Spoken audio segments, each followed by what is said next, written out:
Hello. Today is Sunday, July 19th, 2026. Here is your daily signal. According to Bloomberg, New York has announced an executive order pausing environmental permits for new large data centers for up to 1 year, a move former President Donald Trump publicly criticized as a terrible decision that could shift investment to states like Texas. On July 16, 2026, Governor Kathy Hochul issued this order specifically targeting data centers supporting AI operations, partly due to escalating environmental concerns about water and energy use.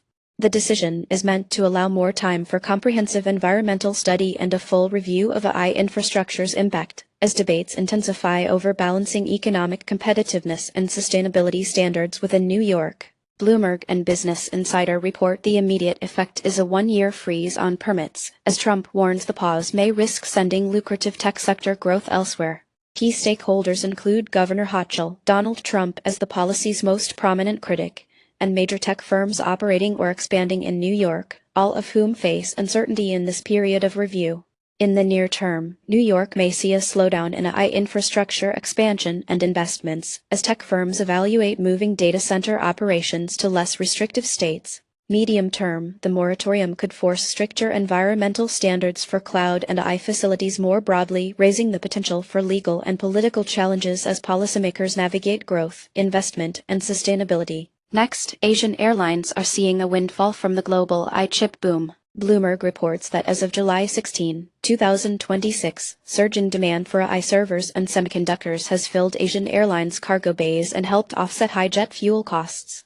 Asia has long been a critical hub for both chip production and transport, but the latest spike in AI-driven demand has put pressure on logistics networks, turning air cargo, particularly for technology shipments, into a key profit driver. Bloomberg details how airlines such as Cathay Pacific, Singapore Airlines, and Korean Air are now benefiting from this windfall, with executives like Ronald Lam and Go Chun-Fong pivoting to capture more tech-focused freight business. In an environment where traditional passenger revenue is still recovering, tight semiconductor supply chains and high-value cargo are now sustaining profitability for the region's carriers. Near term, this trend could support continued cargo revenue growth even as fuel costs rise. However, heavy reliance on tech sector cargo demand could introduce risks if supply chains falter or demand shifts, pushing airlines toward greater integration with high-value, time-sensitive tech supply routes and intensifying competition within the sector.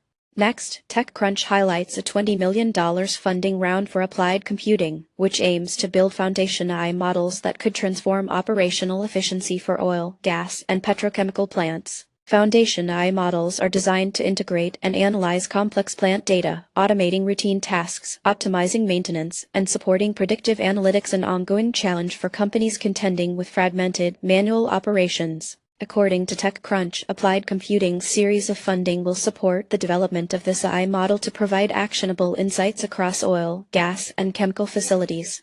Major oil and gas operators are expected to be among the first adopters, with digital transformation forces accelerating throughout the industry. In the near term, experts anticipate oil and gas operators will reduce downtime and maintenance costs by implementing AI-driven monitoring, while the medium-term promise includes safer operations, lower emissions, and the possibility of intensifying competition as legacy players are pressured to accelerate their own digital transformations. Now, onto the markets. International equities were lower, led by weakness in Taiwan, whose EWT ETF fell sharply by 2.83%, and Japan, where EWJ dropped 1.5%.